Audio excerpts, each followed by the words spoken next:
Hey, let's talk about Thuvia, Maid of Mars. This is number 4 in the Barsoomian novels by American science fiction writer Edgar Rice Burroughs. This was written in 1916, and this is a part of Marsathon 2020.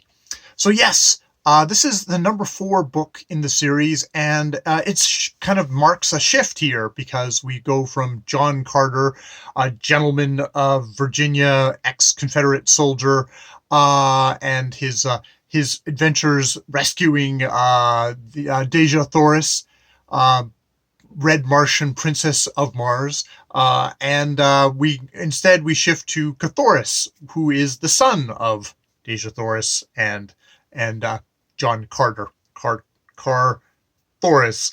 Um, Interesting naming scheme there, but yes.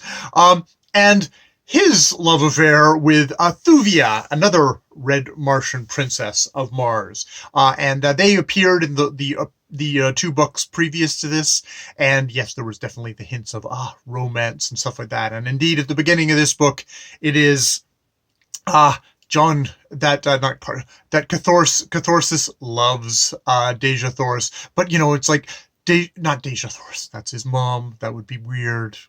You know, these are all naked people walking around on the planet of Mars, and we don't want to make things weird. No, Catharsis loves Thuvia, but Thuvia has been promised to another because she's a princess, and princesses get promised to people.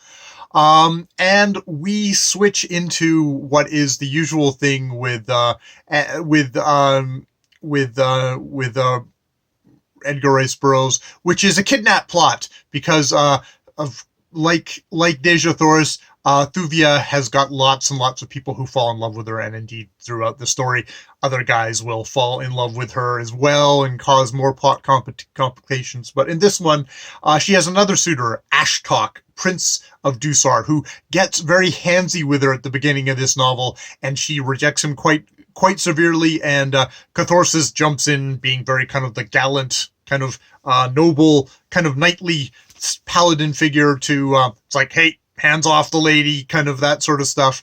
He doesn't take too kindly to this, kidnaps Thuvia,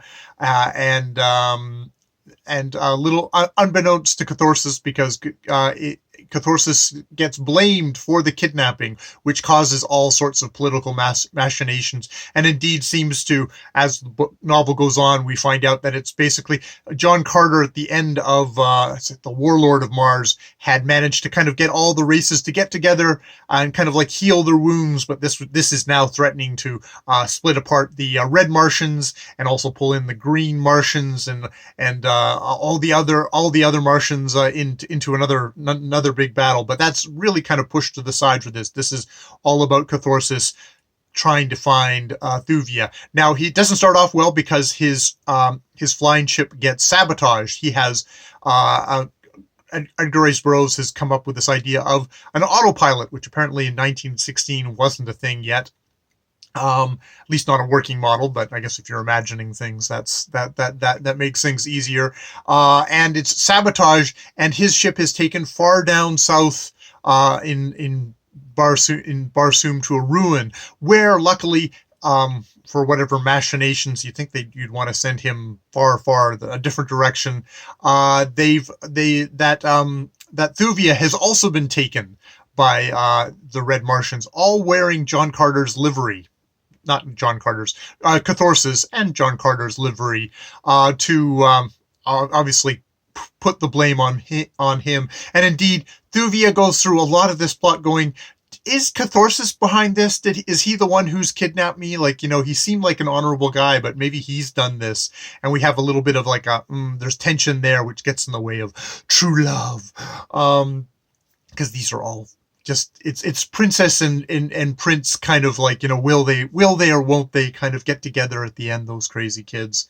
But actually, this is where we get into the kind of the cool, almost Star Trek plot, which I being a Star Trek fan, this definitely gives you one, because amongst these ruins, what they find is the Lotharians, who are this ancient fair-skinned race, Martians who had been kind of hunted here, chased here by the savage green Martians, really tall, multi-limbed, savage warrior types, and it's here that they actually developed mind skills that they could project bowmen. They can actually imagine they can imagine warriors into shape and make the green Martians actually believe they're there. So it actually, when they shoot an arrow at a green Martian, the green Martian's mind actually says, I'm being shot by an arrow and thus I die, even though it's all imagined. It's all imagined, all projections by the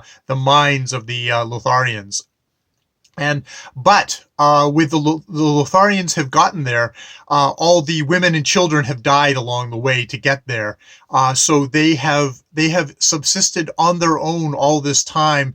Apparently, either giantly long-lived, or maybe they've just imagined themselves to be giantly long-lived. There's two different camps amongst the Lotharians. There's the realists who believe that they have to imagine a meal and then eat it, and that will keep them alive. And then there's the Aetherius, who believe that they can survive without eating because they are only their mind, and they thus do not need food, or do not need to have the imagined fiction of having food. And in addition to like the bowmen, they also, they populate their world, their city, with like all these different kind of imagined beings, to kind of like, this is what it looked like back in the day. What was it like in the back of the day? And indeed, they have the idea that at some point they might actually be able to imagine someone into existence so firmly that that person will be able to exist independently of the Lotharian who was imagining them in the first place, and thus their race would be able to reproduce again. So it's this kind of weird thought experiment of people doing thought experiments stuff. So it's actually really kind of a little fascinating kind of nugget in this. It's a very daring do thing where you have, of course, everyone seems to fall in love with Thuvia and wants Thuvia, and they tries to trick Catharsis, and finally, there's a battle back, and they get back to Ashtok, the prince of Dusar, who's like, oh crap. If anyone because of all the political fallout that's happened, it's like at this point everyone's teaming up against the John Carter's Heliums, teaming up against them because they blamed Catharsis for stealing Thuvia.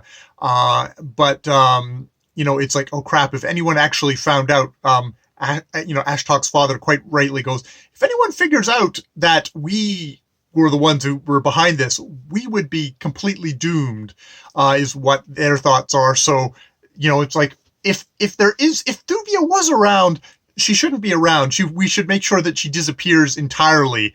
And Ashtok is just a cowardly, handsy kind of, totally your kind of dirty, crappy villain that makes, Catharsis look all the more noble and stuff like that.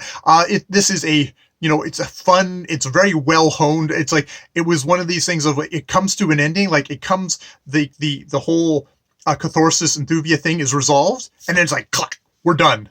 And it just chops, done right then and there, which I really admire in a novel, a novel. It's like, that's so efficient. That's so like, we've hit the point, the resolution, so we stop. We do not have 40, 50 pages of, and then this, and then this. Now, that said, I wouldn't be surprised that when I read The Chessmen of Mars next month, as a part of Marsathon by, this is Pince and Paperback, Steve Donahue, Book Invasion, Richardson Reads, Paperback Junkie. Are you guys still out there? Did you guys all kind of transmigrate to Mars when I wasn't looking? I know Steve's still around. Well, but then again, he's 28. He could be anywhere. He must be a Lotharian. He's with the power of his mind, he could be here and in Mars at the same place. Okay, I'm getting off on a tangent. Anyways, I will be reading, whether I'm here all alone in my little room or not, I will be reading The Chessmen of Mars next month, which readers of these books. This was like published in 1916. The next novel to perhaps continue right off from this point, I don't know, because I haven't picked it up yet. Didn't get actually published until 1922. So stay tuned, folks. More videos later.